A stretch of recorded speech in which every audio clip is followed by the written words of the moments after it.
Bad reviews feel like gut punches, especially when you're doing your best to run a solid service business. The knee jerk reaction from my clients, and I'm sure many other service businesses, is to try to get those reviews removed, sometimes going as far as to refund or pay the reviewer to take the review down. But here's the thing, handled right, those reviews can actually help you grow. I'm going to show you how to respond the right way, avoid fake review traps, and use feedback to build serious customer trust that turns those negative reviews into positive publicity. I'm Joe from React Digital, and we help home and field service businesses level up their tech, systems, and strategy. If you're dealing with reviews that sting, this video will help you flip them into a competitive edge. So let's jump right in. Most negative reviews fall into one of three categories. One, there's a real issue. The client had a bad experience. Two, a specific pain point. They want quick help and they think a bad review is the best way to get your attention. Or three, they're just hard to please. But here's the upside. Reviews give you free intelligence, especially as your business grows when you're more removed from the front lines. They show you exactly what future customers might worry about and give you a chance to address it publicly. So here's the opportunity. Reviews highlight the friction in your business, things like miscommunications, unclear pricing, or scheduling gaps. When you respond well, you're not just speaking to one unhappy customer, you're showing every future customer that you take issues seriously. That's what makes your 5-star reviews look real. No one trusts a perfect record. People trust businesses that own mistakes and improve, and that's the first secret to making negative reviews work for you. Now, let's talk about exactly how to respond when a bad review hits your inbox. This part is where a lot of businesses go wrong. They either ignore the review or get defensive. Instead, think of your response like a public performance. Your future customers are watching how your business handles pressure. First off, respond quickly, always within 24 hours, and keep it calm, short, and constructive. Try something like this. Thanks for the feedback. We're really sorry the experience didn't match your expectations. Please call us at whatever your number is. We want to make it right.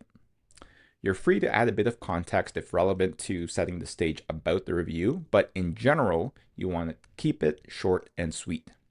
That single sentence does three things. One, it acknowledges the issue. Two, it shows empathy for the customer. And three, it moves the conversation offline. And that last part matters. You don't want to hash it out in public. Take it private, fix the issue fast, and in many cases, that customer becomes even more loyal than somebody who's never had an issue.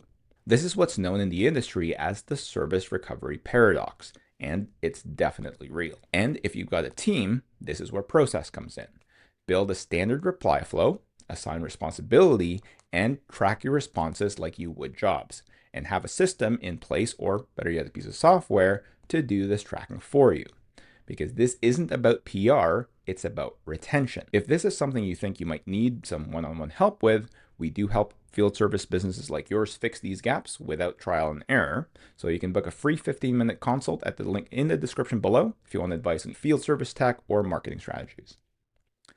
Now, not every bad review is legit. Sometimes it could be spam, it could be a disgruntled ex-employee, or maybe even a shady competitor. So let's talk about how to handle fake reviews without looking defensive. First, start by flagging it with the platform. Google, Facebook, Yelp, wherever it showed up. Then post a short, clear reply that sounds something like this. Hi, we couldn't find a record of this job. Please contact us directly so we can clarify and help resolve the issue. That line shows readers two things. One, that you're paying attention, and two, you're not afraid to own up when it's real. But you're also not letting bad faith reviews slide without a response. Even if the platform doesn't remove it, you still maintain your reputation with potential clients scrolling through. Interestingly, most people tend to look at and filter through 1 or 2-star reviews more so than your 5-star reviews.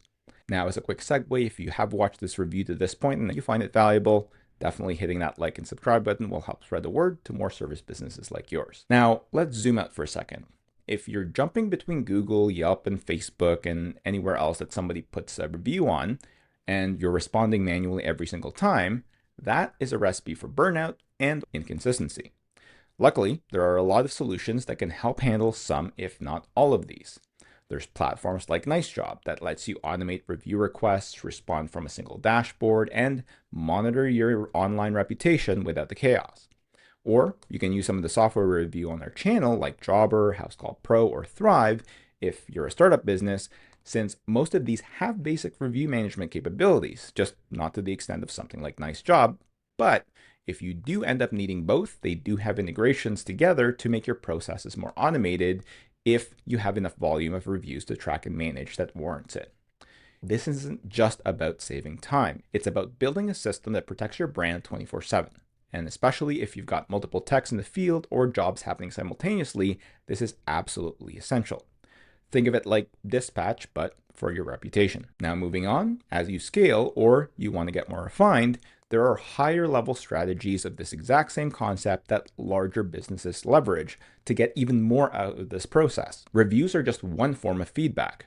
The next step is called preventative reputation management. What if you could catch those issues before they even hit your Google business profile? One way is to reach out to your clients, ideally automatically using software, to ask simple questions that also reinforces your brand commitment to your customer experience. Examples of questions great businesses ask are things like, was the tech on time? Was the pricing clear? Or would you refer us to other people? When you take this kind of approach, you're no longer guessing or being reactive, you're being proactive while collecting data, you're spotting trends, and you're continuously improving your internal processes.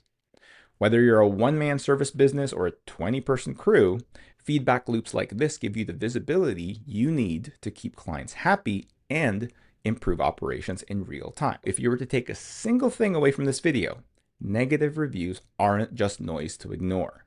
They're a roadmap to things that you need to pay attention to when you're growing your business.